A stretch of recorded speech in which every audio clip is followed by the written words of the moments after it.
Tony, first of all, can we get your reaction to events in Dortmund this week and what you made of the decision to play the game just 24 hours later? Well, I think we've all got to be very, very vigilant. It's a different world now, and we've got to accept that there's people out there who have no respect for other people's lives, and they have no respect for their own lives, never mind other people's lives.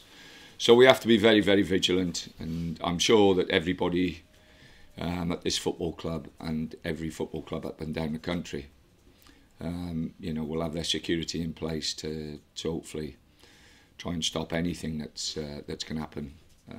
But it's very difficult to do that. Like I said, the worst thing in the world is actually when you're fighting against someone who has no respect for his own personal life. And it would have been difficult for the players, it would have been difficult for the staff and everybody concerned. And for me as an outsider, to try and tell them what they should do and what they shouldn't do, you know, I think that's wrong. I think you know, what they did and how they've handled it is really, really down to them. Have you guys been given extra advice in light of events, or is it an ongoing process? No, it's an ongoing process. We're aware that security has been stepped up, I think, in most clubs in the Premiership and through the leagues. But you know, the forces and the police do such a wonderful job in this country that you hope that you know, they would nip it in the bud before it started. Squad-wise, how are you looking this weekend? Yeah, we're still one or two. We've still got one or two little bruises and knocks and everything else, and we'll again look at them today. You know, and then the big decisions will be made. You know, we've got an extra day, so they'll be made tomorrow, which is good for us. Ben Foster effectively said he'd like to see out his career here, and that he's hopefully got 4 or 5 more years left.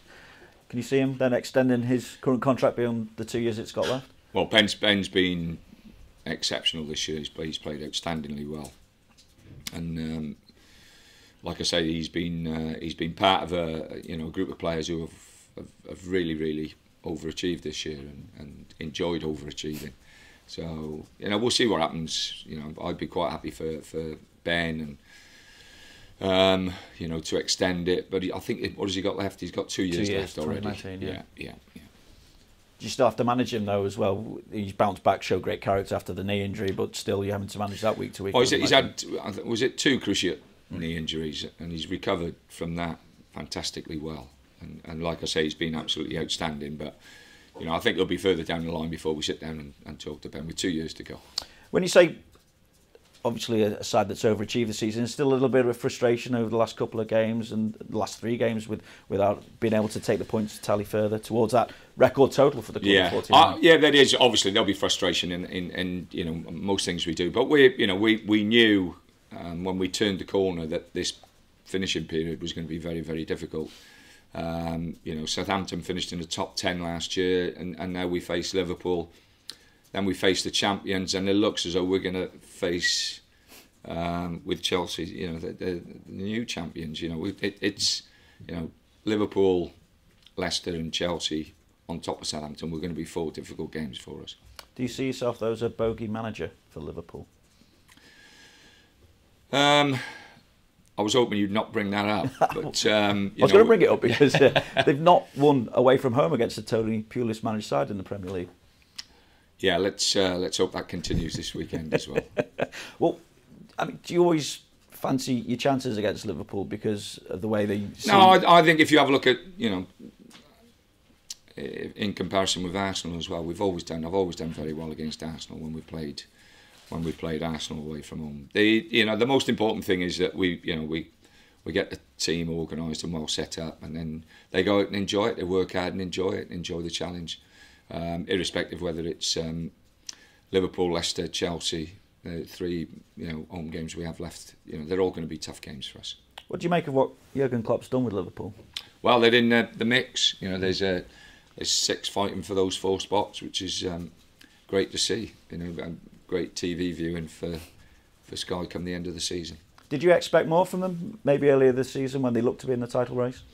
Well, like everybody else, they've picked up injuries, and you know, it doesn't flow on the same level all the time. You have your ups and downs during the season, and you know, you have to accept that you'll win some games and play well, and you'll play badly and lose games, or you could play well and still lose games. It's the ebb and flow of professional football, and and that's that's what everybody has got to put up with. There's been the odd little exchange between yourself and Klopp in the past. Does that add anything to it? Will it be pretty amicable on the day?